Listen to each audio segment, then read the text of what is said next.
important topic. Good morning.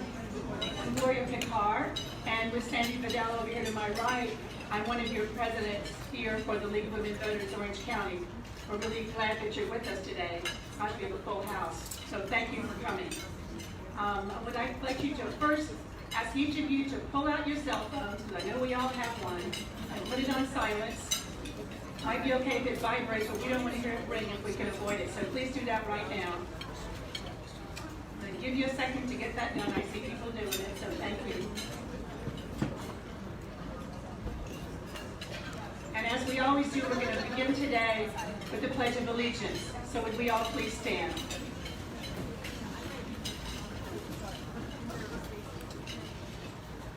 I pledge allegiance to the flag of the United States of America and to the republic for which it stands, one nation, under God, indivisible, with liberty and justice for all.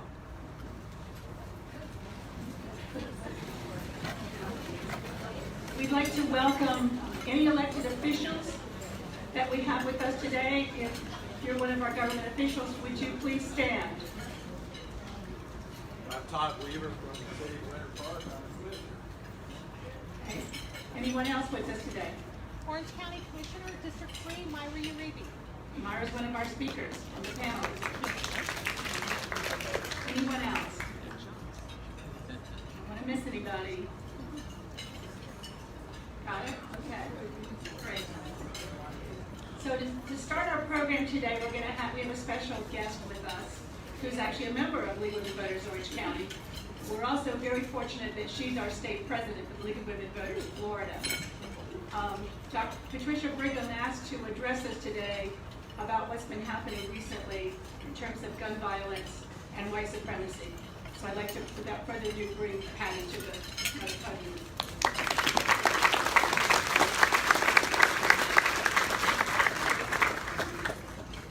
Good morning, and thank you, Gloria and Sandy, for giving me this time to speak. Normally, I would ask for a moment of silence in remembrance of the victims of recent mass shootings, this time in California, Texas, and Ohio.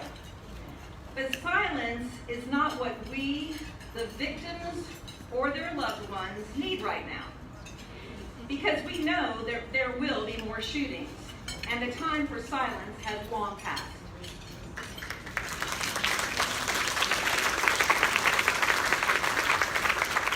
The League of Women Voters was founded on voting rights, and over the years we have branched out to work on many issues, gun violence prevention being one of them. We support responsible gun ownership, universal background checks, waiting periods, a ban on semi-automatic assault weapons and large capacity magazines, and there are petitions circulating today to ban those assault rifles. We're working with Ban Assault Weapons now to get that citizens initiative on the ballot. Experts will tell you that mass shootings have been on the rise since June 17, 2015, the evening a young white supremacist murdered 9 people in a historic African-American church in Charleston, South Carolina. After each of these large-scale shootings, we hear day after day, night after night, political pundits, elected officials, and various experts arguing on cable news about the causes of rampant gun violence in America. Mental illness and violent video games are often blamed. It's fascinating how much of the time the elephant in the room is left out of the discussion, and that is easy access to firearms. This easy access is made all the more dangerous by the rise in hate groups. The Southern Poverty Law Center reports the number of hate groups operating in America right now at a record high, 1,020 as of 2018. Hate breeds hate, and the tone is set at the top. Our leaders, local, state, and national, carry a responsibility to set a civil and moral example. Yet, how is it civil when our nation's president, while on a recent visit to Florida's Panhandle, turns a supporter's comment about shooting asylum seekers at the border into a punchline? How civil or moral is it when our president refers to Mexicans as rapists and criminals, when our president gives a thumbs up while posing for a picture with a baby orphan due to the mass shooting in El Paso. One where the alleged shooter made it clear in his manifesto that he wanted to kill Mexicans. When our president and his enablers routinely denigrate and dehumanize certain communities, he gives permission to white supremacists to commit horrific violence. Violence that is at a level unprecedented in more than 20 years. None of this is acceptable, none of this is normal, or should it become normal. All of us have a duty to protect our democracy in the face of hate and white supremacy, in the face of rampant gun violence. Yes, in the face of rampant gun violence, which makes it all the more possible for these haters to get a gun. We call on our mayors, state attorneys general, and other local officials to continue to speak out as white supremacists commit acts of violence in local communities, to mobilize and promote bipartisan reform of gun laws. There is no time to waste. The League of Women Voters is a political organization. Yes, we are nonpartisan. There are reasons for that. But political parties changed. What doesn't change is the commitment to protecting the democracy of the United States. This goes above party. This goes to the very core of being an American. Thank you.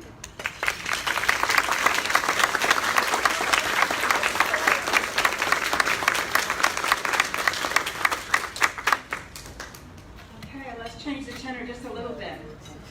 I'm going to start by telling a story. I like to tell stories, all of you know that.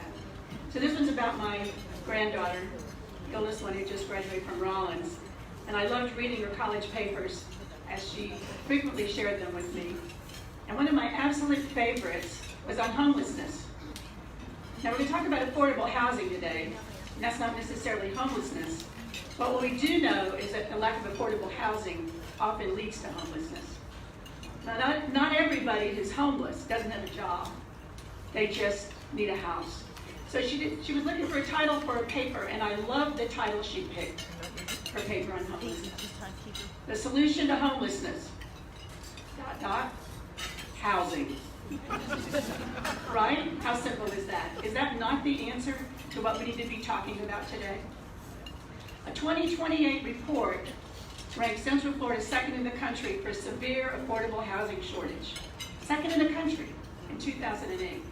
With 17 available units per 100 extremely low-income renters. That's not the end of the story. It's worse now.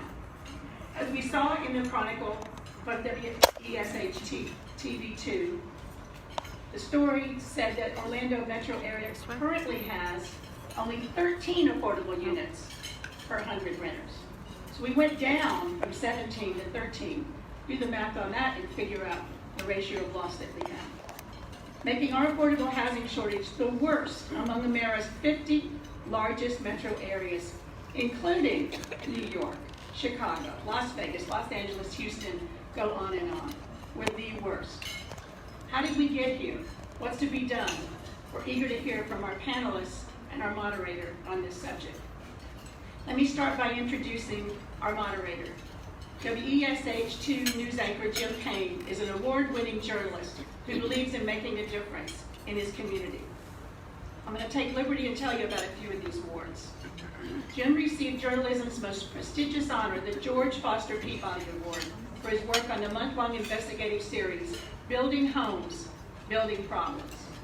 The reports detail problems with new home construction in Central Florida. He's also been honored with the Alfred I. DuPont Award for his work on the Space Shuttle Columbia disaster, the Edward R. Murrow Award for his work on WESH2 news documentary Code Blue, Crisis in the ER. Numerous awards from the Associated Press and Radio Television Digital News Association, the Jefferson Award for Public Service, the President's Award for Volunteer Service, and numerous Emmys. He's also been named part of Orlando's Best News TV Team by Orlando Magazine. Are we not thrilled to have Jim with us?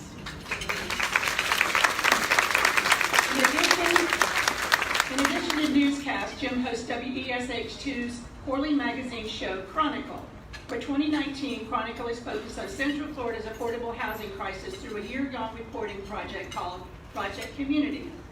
In these Chronicle Project Community programs, some of which we just saw, unfortunately we were so busy getting our lunch we probably weren't able to take it all in, WSH is introducing us to the people at the heart of the affordable housing crisis and looking at the issues feeding the epidemic, including low-paying jobs, public transportation, and the impact of all of this has had on our children. Please help me welcome Jim, who will help us explore this multifaceted issue along with our expert panel.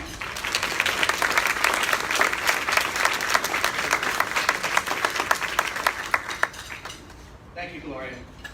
6 weeks ago, I became a grandfather. And if you go to my Facebook page, you'll see pictures of a baby. Just hit like and adorable and all the emojis and all that. So yeah, my wife and I are just absolutely over the moon over this. I want to pick up just a little bit on what Gloria was saying. Actually, she covered pretty much everything that I was going to say, so we'll just keep things moving. How about that? Good job, Gloria. Let me introduce our panel today. Maya Uribe is an Orlando native who serves on the Orange County Commission. Myra is a business owner who also serves on MetroPlan Orlando, East Central Florida Regional Planning Council, Community Action Board, and the Transportation Disadvantaged Local Coordinating Board. She also volunteers on several nonprofit groups and agencies such as Catholic Charities, Christian Service Center, Boot Camp for New Dads, and Healthy Start. Myra has her own radio program. It's called The Kevin Sutton Show, but if you listen to it, Myra dominates the airwaves. Absolutely does. It's on ESPN 580 Orlando and iHeartRadio. And she is also the mother of two, Faith, who is 15, Lincoln, who is 2. Come on up, Myra.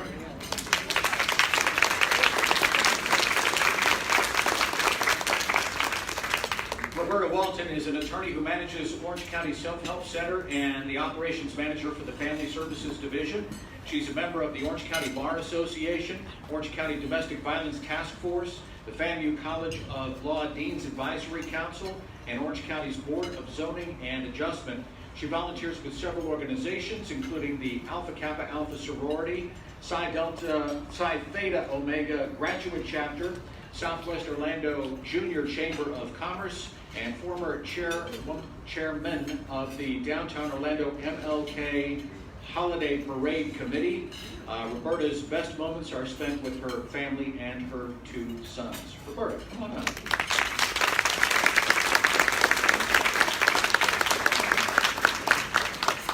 Trace Rowe is Director of Real Estate Eastern Region for National Community Renaissance, one of the country's largest nonprofit affordable housing providers. She's worked in the affordable rental housing industry for more than 10 years now. Her background is in real estate development and also worked in retail and healthcare industries. Trace holds a Master's of Urban and Regional Planning degree with emphasis in historic preservation and a BA in history. Trace has been a resident of Orange County since 2002 and volunteers with 1,000 Friends of Florida and Orange Audubon and the Land Acquisition Committee for Habitat for Humanity of Greater Orlando and Osceola County. Trace, come on up.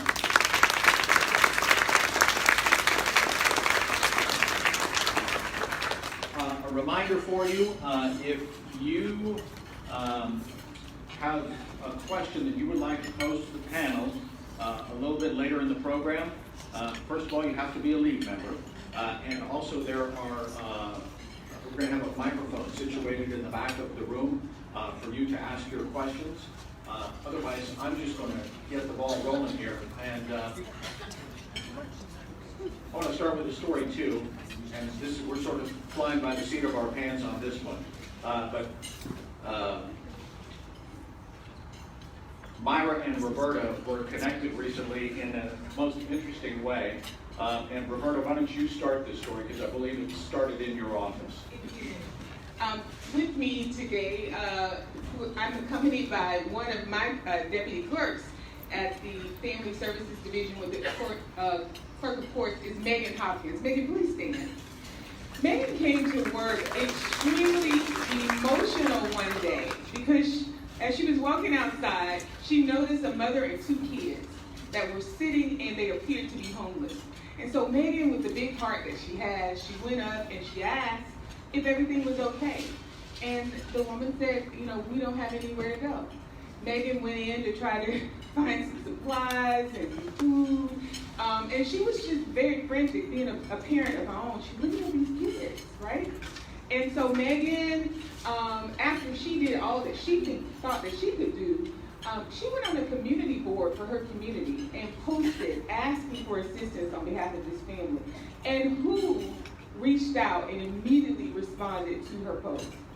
None other than her Orange County Commissioner, Myra Uribe. The key part about it is Megan had no idea that Myra was the actual sitting county commissioner, and Myra simply just wanted to help because that's who she is. Myra and Megan tag teamed together, Jim.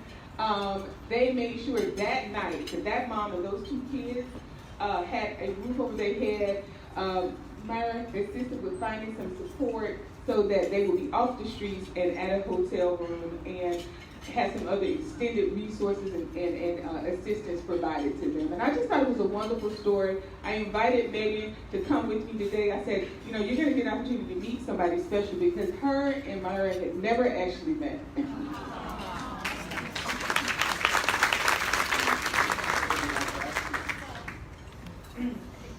my mic on? Yeah. Roberta really summed up the story. She took it all the wind out of it.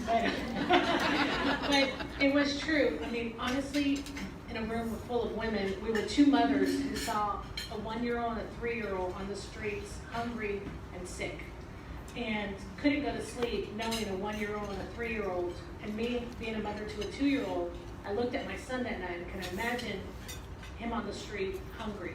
And so I did not tell Megan I was a county commissioner. I just said, how do we get help? Let me make some calls. And I called Donna Weiss, head of our homeless, to get her registered. I called a pastor who helped me get the funding, and we got them in a church. And Megan and I got off the phone around 1 in the morning once the family was in a bed and in a room, and then later supplied medical services, transportation, and trying to help the mother get a job. So this is what we do. I think as women, we take it to heart. I could not imagine going to sleep that night not knowing that these women were going to be taken care of, and it was great. Today we got to hug and meet for the first time, so it was fantastic. Thank you.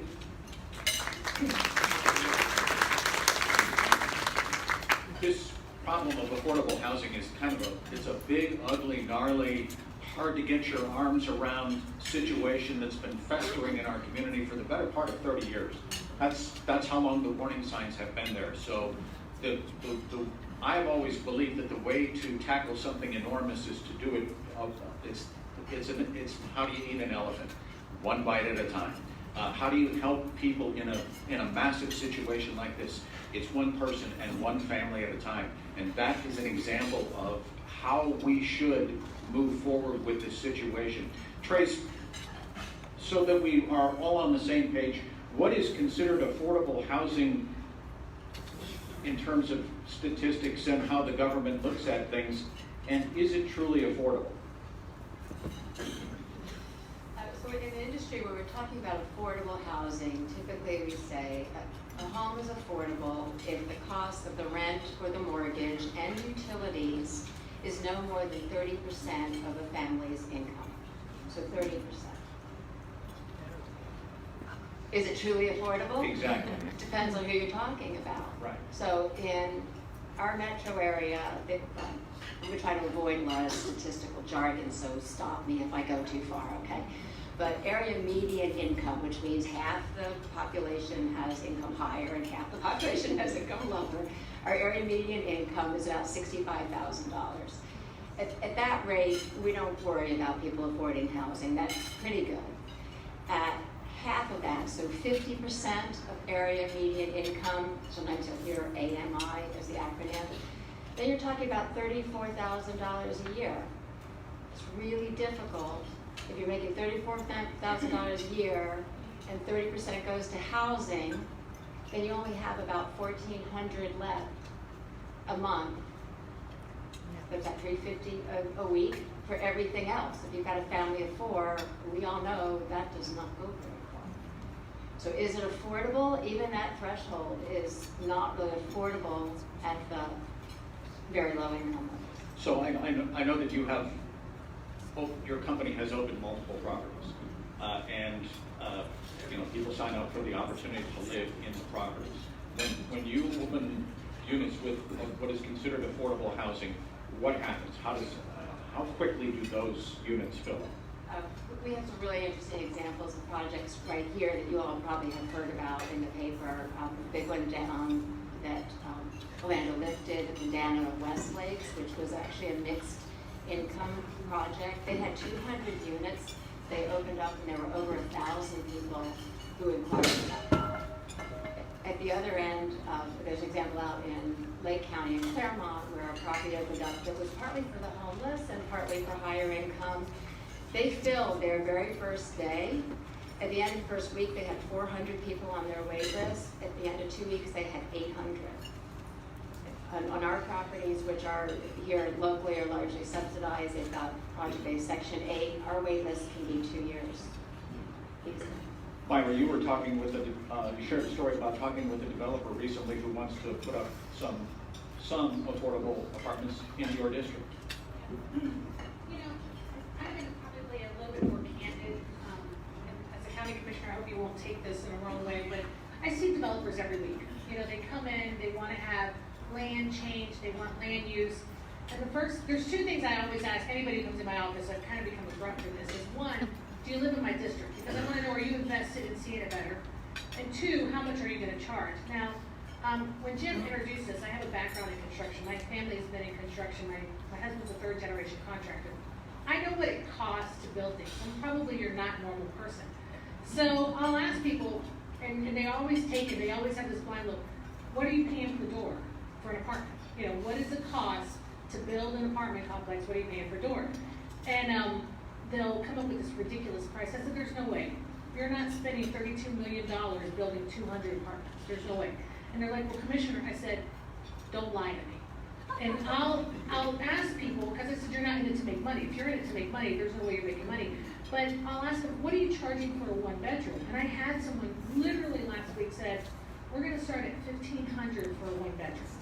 And I said to him, he said, I said, I can't afford your apartment with my commissioner's salary because it's going to be more than what my 30% would be coming in. And I said, and how do you think people are going to fill this? He said, well, Commissioner, it's a market rate. We've waiting lists. I said, no, you have 3 families moving into an apartment. You don't have a family moving into an apartment. One of the biggest problems we see around our county is apartments have so many cars, there's not enough parking spots in apartment complexes. So we have a serious crisis, and the market value that every developer tells me, market value, that's what they go for, is unheard of because it's not realistic. And I actually am going to say, I don't like the word affordable housing because that's a stigma. A lot of people think, oh, we're going to help poor people who don't want to work. We're going to help lazy people. But there's a lot of people that work that she says just don't make enough money. So I prefer working families trying to afford housing because as soon as you say affordable housing or that word Section 8, oh gosh, not in my neighborhood. That's what we always hear. It's going to ruin our value. It's going to ruin our schools. But really, and like she says, mixed housing statistically actually improves your community. So we have to get to the root of this, and a lot of it also has to do with the county and how we conduct business on having these people come into our town and what they charge and how the process goes. Roberta, you're on the front lines of this. I have been to the self-help center, and while we can laugh and joke a little bit, it's not always a real happy place. So tell people a little bit about who you see and what you think is the face of the problem that we're in right now. I think the problem is that who we see and who this is impacting doesn't really have one face. There is a range. It could happen to almost anyone. But for a car accident, but for a layoff, but for something that is not pre-planned in the average person's life, you could be subject to eviction if you are renting, or even foreclosure if you aren't able to meet that monthly allowance. So if we want to talk about what that face looks like, it really doesn't have any one model, but who is it happening to at a high majority or predominantly? Seniors and children, our most vulnerable groups throughout our communities is who it's happening to. Why seniors? Because seniors are locked in on a fixed income. And we see so many seniors. I had one lady, I tried to help her to stop the eviction.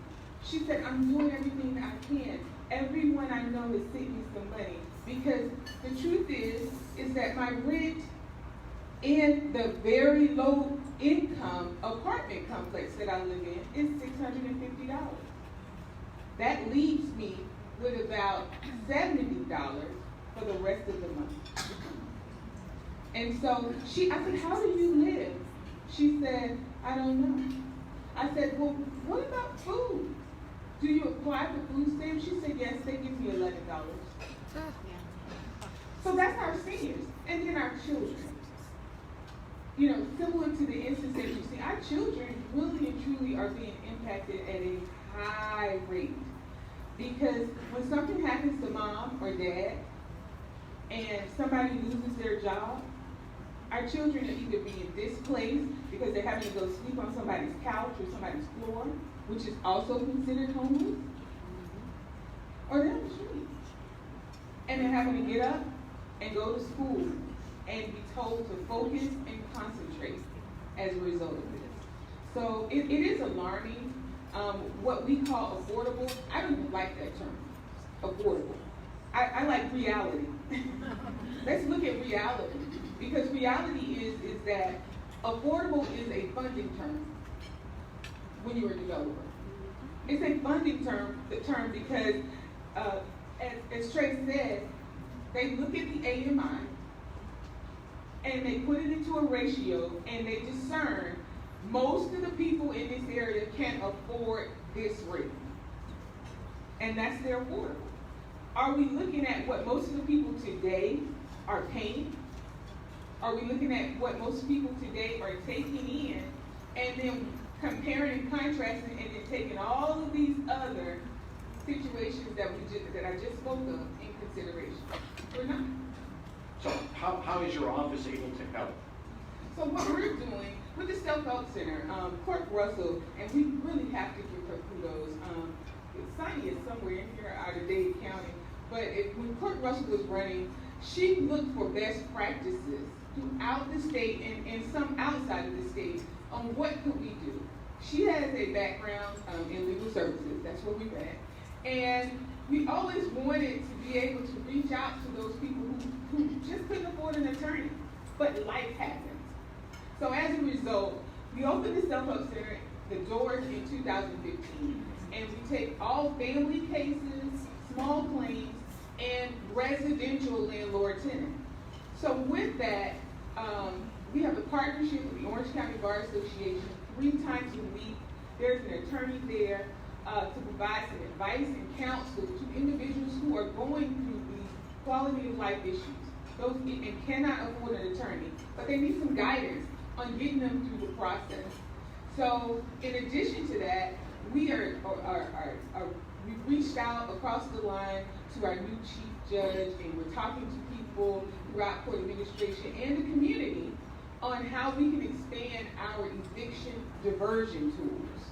How can we defer or divert eviction? Because unfortunately, when someone is subject to an eviction, and that eviction, even if they pay, even if they settle out of court, they pay you your money, the eviction is already filed. Once an eviction is filed, the likelihood of that individual finding other rental housing, let's leave out affordable, other rental housing at all, is almost next to null. It's just like a conviction, even though it's not. This is a civil remedy, but when it's there, and there's nothing we can do about it. It cannot be removed. And it stays around for 7 years. Stays around for 7 years, and everywhere you go, when you get ready to apply for housing, that person says, well, I pulled your record, and I noticed that an eviction was filed against you. my defense could be, yes, but I worked it out. It's still there. They still have visibility to it. And as a result, just like developers, landlords are also in business to make sure that they profit. So as a result, you have a whole sector of this community, once they have that stamp, that mark, they really are taken out of the conversation, and those are the ones living in these blighted situations under the umbrella of slumlords. Because they're bullied, because they don't have anywhere else to go. Well, actually, they have really two places they can go. Have you seen those pay-by-the-week hotels? Yeah. We've actually been spending some time in those, and it ain't Disney World, I'm just telling you. And then the other alternative is under a tree someplace that hopefully is safe. And that's, seriously, that's the reality of Central Florida right now. So, Trace, I'm interested in some of the economics that I see taking place in Central Florida right now. We had a number of older, I guess you would call them rent-controlled apartment complexes around Central Florida that recently closed and were bulldozed and were made way for replacement housing. If you do the math on it, the numbers don't really work very well for people who are in the affordable housing situation. But the economics of especially of affordable housing doesn't really work well for the long term. Can you talk about that a little bit? Sure. It's very interesting because this topic has such a huge range of issues and impacts. And what Roberta's been talking about is what I would call housing insecurity. And that is a factor both of housing supply, insufficient housing supply, and very low incomes. Our wages are very low, as we say, are on fixed income, and they just don't have the buffer to be resilient when there's a problem.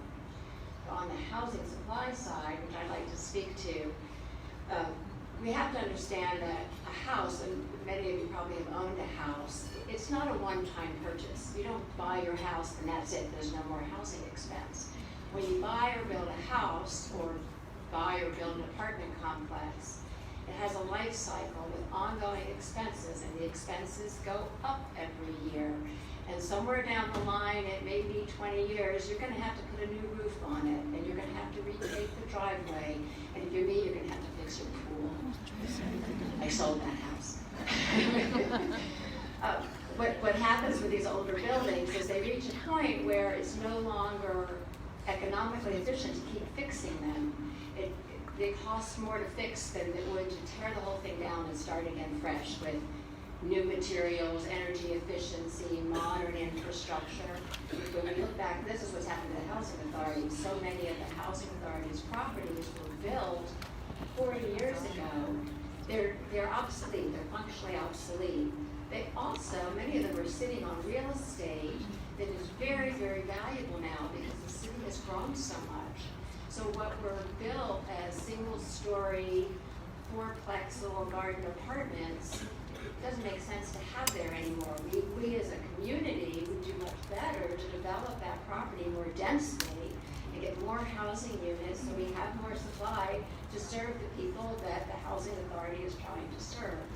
So that's part of the recycling of real estate that we see. There's another aspect I'd like to address, again, without trying to get too wonky on the policy, but one of our best programs for affordable housing in the financing world is our low-income housing tax credit program, which you may have heard about.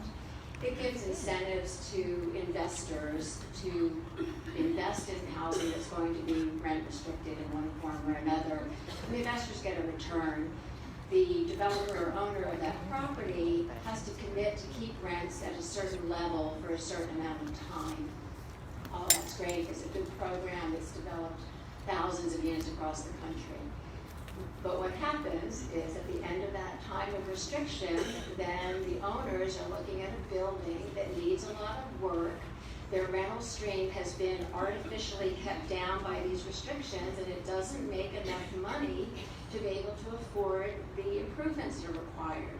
So we have to recycle the funding, if you will. and get more investment, more with its low interest loans or tax credit equity or subsidy from taxpayers, whatever it is that's required to keep that property affordable for another cycle. If that doesn't happen, and what we're seeing in too many cases is the developers or owners are saying, you understand that they've made an investment, they've kept their side of the bargain, it's 30 years later, they've got a piece of real estate that's very valuable for market rate, and the property's getting sold off to someone who's going to put in new kitchens and add Wi-Fi or whatever they're going to do and raise the rents. And sometimes those are really big jumps. And that's what we're seeing. We have 1,000 people a week moving into Central Florida right now. We're the fastest growing, I think we're either the first or second fastest growing metropolitan area in the United States right now.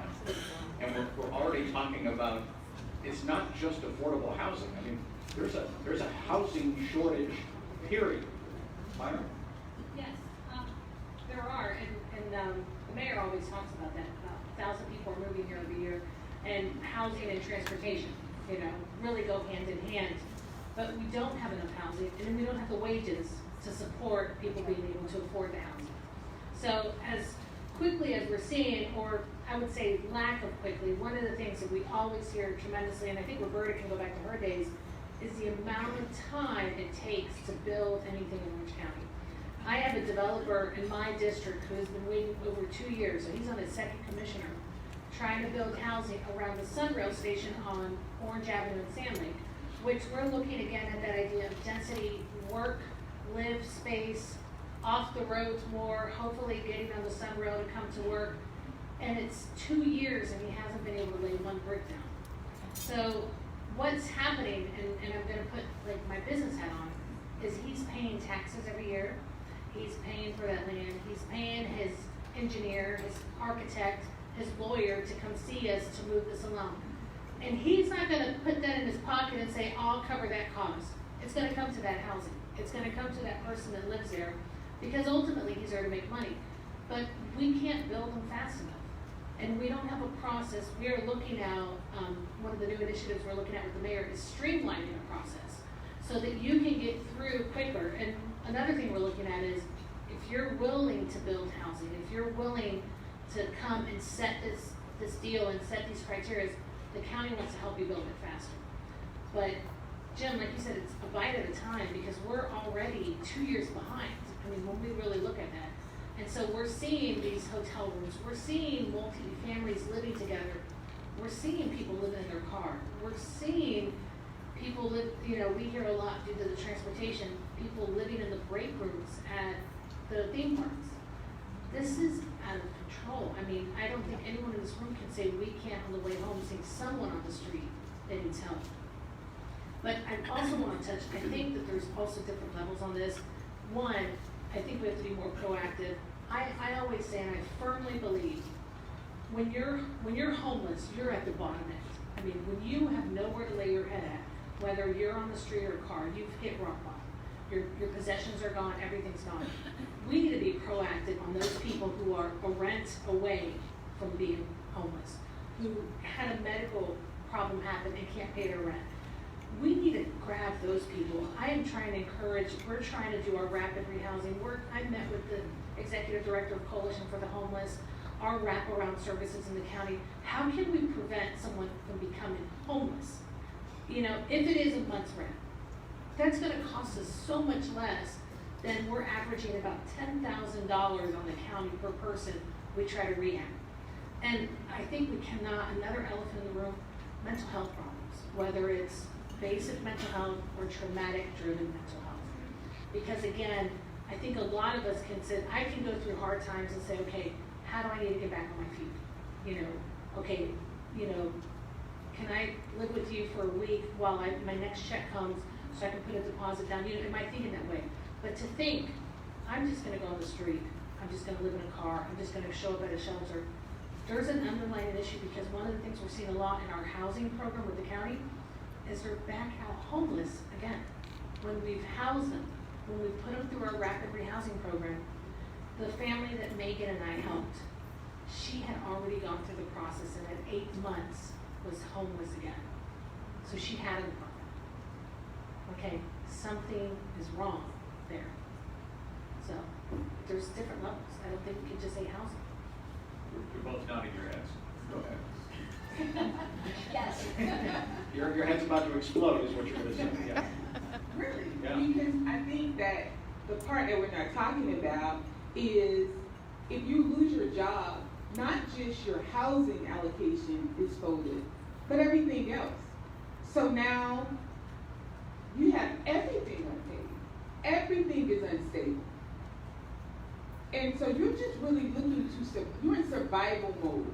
So your credit score is now disrupted, right? Your finances, you're operating behind.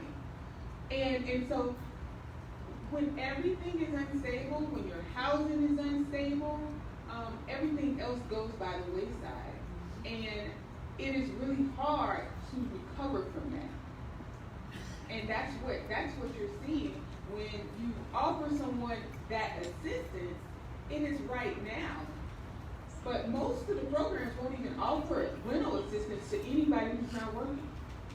If you don't have an ongoing wage, you don't even qualify. Because I'm not going to help you because just what Commissioner just stated is actually going to be, that's going to be your outcome. You're going to be right back here in another 6 months.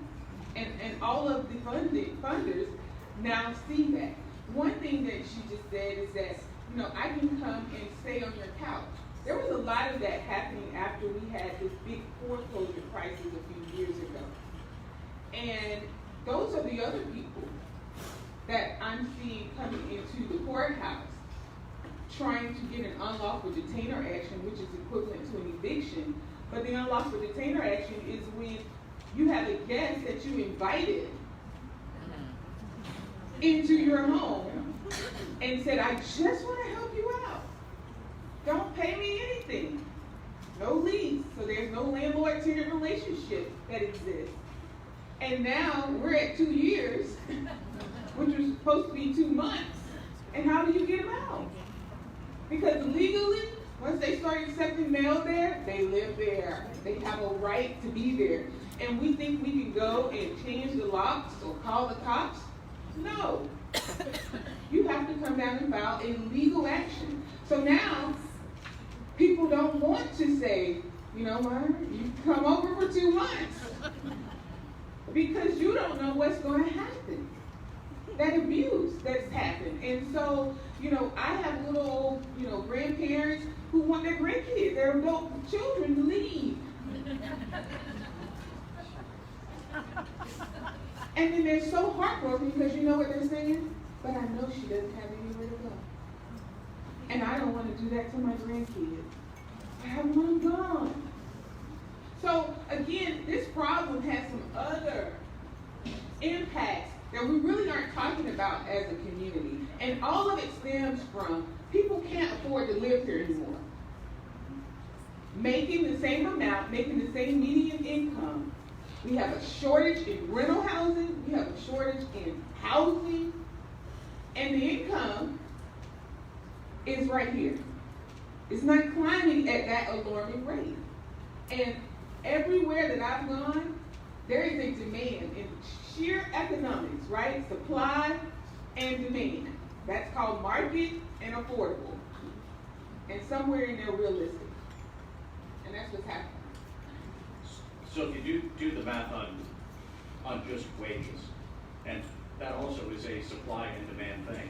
When you have 1,000 people a month, or 1,000 people a week moving in, wanting jobs, it's going to naturally suppress wages because the labor pool stays this enormous size. So the market factors that are at work here are, it doesn't, I don't want to, I mean, we just had lunch and I don't want you to be all bummed out when you walk out of here, but I mean, so, Myra, you are on the Housing for All Task Force here in Central Florida. What is the task force talking about that you think can work? I want to clear. So I'm not on the task force. I have a representative on the task force. None of us commissioners are on, neither is the mayor. So it's an independent group, but we all contributed to it. So I believe there's like 39 people in this task force. And they vary from the executive director of the Apartment Association of Greater Orlando to realtors to attorneys and so forth. And we're looking at a lot of different things. Sadly, some of them are going to take so long. You know, I always wonder, I'm like, will I see this while I'm in office kind of thing, you know? But one of the things that's already come across our table as a county is attached dwelling units, granny flats, efficiencies. I went on the record and I said we have to be very careful because if anybody in this room goes on Airbnb right now and puts in Orlando, you can find over 375 places to rent per day. And if you just do the math, you can make $1,200 a month renting a room, or you can make $500 a month renting a room. What are you going to do if you're in it to make money? So I think it's very important that if we're looking at these unique ways to right now increase some housing opportunities, we have to put restrictions. You have to live there at least 6 months. You know, you can't live there a week. You can't, because we're looking at giving credits, you know, credits on your land, not having to pay impact fees on doing this. This is one. Another, the Sadowski Fund, which we haven't gotten into it. I don't know if that's one of your questions. We're lucky if we get $1.5 million here in Orange County. Orlando is almost out of their money. And at the peak, we were getting $7 million. So it means the legislature has the ability to give out $300 million in Sadowski funds, and we're going to get 1.5 for the second biggest county in the state. That doesn't do anything. So we have so many levels of what's going wrong. We're looking again at these multi-housing units where you take working families and higher income families and have them work together. It's been known and shown that when people who are struggling live with people who are successful, they'll actually be more successful. The attached dwellings are another thing we're looking at, giving those credits to homeowners if you want to add. We're looking at making lot sizes smaller so we can build more houses, create that tiny home ability, you know, the mother-in-law quarters, all those things. But honestly, it's not fast enough. We really have to keep pushing this in full stream ahead. One of my colleagues, Commissioner Bonilla, is here, so I wanted to recognize her because I don't think she got recognized for District 5, but without going into sunshine laws, because she's in the room with me. But it is a serious factor that we have to keep pushing. We also offer wraparound services, rapid rehousing for families that qualify. So when we talk about the family, just Megan talked about, and I want to talk about her just quickly, even though she'd already been through the program, and she was out on the street at 8 months, they say her cost was between $10,000 and $15,000 to put her through that. And now she's on the street, so she has nothing. But one of the things that I did is I set her up to get a job. We set her up to make sure she had bus passes. We made sure their child got had medical services because one of her children had a severe ear infection.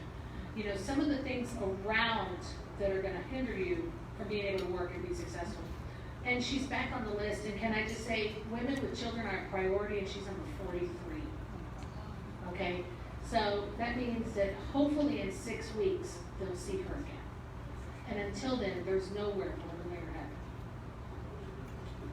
How many of you have heard of Sadowski Fund? Okay, that's actually pretty good. How many of you feel comfortable that you know what it's about?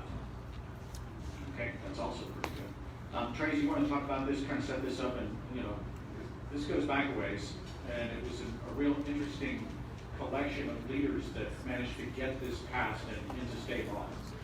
Sure. When we were talking earlier about the problem, I said I'm complimentary about the media because we're getting so much attention on affordable housing now, and someone said, well, it really kind of snuck up on us as a problem. I said, well, no, it didn't. In 1992, the voters voted to tax themselves on real estate transactions to create the Housing Trust Fund. We call it Sadowski Housing Trust Fund for Bill Sadowski, who was its primary champion. So the fund is funded by real estate transaction taxes, a little tax we pay every time we buy or sell something or get a new mortgage.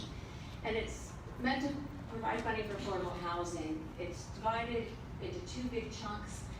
30% is administered through the state for multifamily rental apartments that are affordable, in that affordable category. 70% goes to local government, and that's what local governments use largely for home ownership programs, but they can also support multifamily initiatives as well. As Myra said, this year, this coming year, we should have had over $350 million across the state to go into housing, of which our three Central Florida counties, I added up Orange, Osceola, and Seminole, it would have been $23 million for housing for our local region. Our legislature swept over $150 million into other sources. It designated a large chunk to the counties that were affected by Hurricane Michael, but that's only about $80 million to spread around the rest of the state. So we only get $3 million. We could have had 23, and we're only getting about 3. And that just is not going to go very far. And it's not the first time that they have, she said swept. They basically stole the money and put it into the general budget and spent it on other things. But this has been going on for a long time. Years. So voters. yes. Well, this is we'll have a call to action at the end of this. But Sadowski Fund, you have local representatives. If you send, Myra will tell you that this is true. When people send emails, handwritten letters, or a card, or something like that, or even better, stop spending Sadowski Fund on other things. That's all you have to write. You drop it in the mail, or you send an email, and it matters, doesn't it? Absolutely. We read all of those, and we've got to continue. Our legislature, they're the ones going to bat for us, and we've got some amazing legislators here in town, including Shamani and Mercado, and we need them to keep fighting for that fight, because it really, the city of Orlando is almost out of their money, and you can just imagine. And so that means who's going to pay for that? And one last thing, when we talked about Section 8, we didn't talk about the influx of Puerto Ricans that moved to Central Florida, who came with their Section 8 vouchers, and Roberta maybe would help, where people wouldn't give them housing. Even though they had vouchers that said, we can pay, they weren't getting the housing opportunities, and then those vouchers would expire, and you have a whole new set of group of people who moved here with no housing. All right, so we wanted to reserve some time for your questions. If you have something that you would like to ask, and you are a member, there is a microphone in the back of the room. And I didn't envision this room being shy at all. Here we go. Here.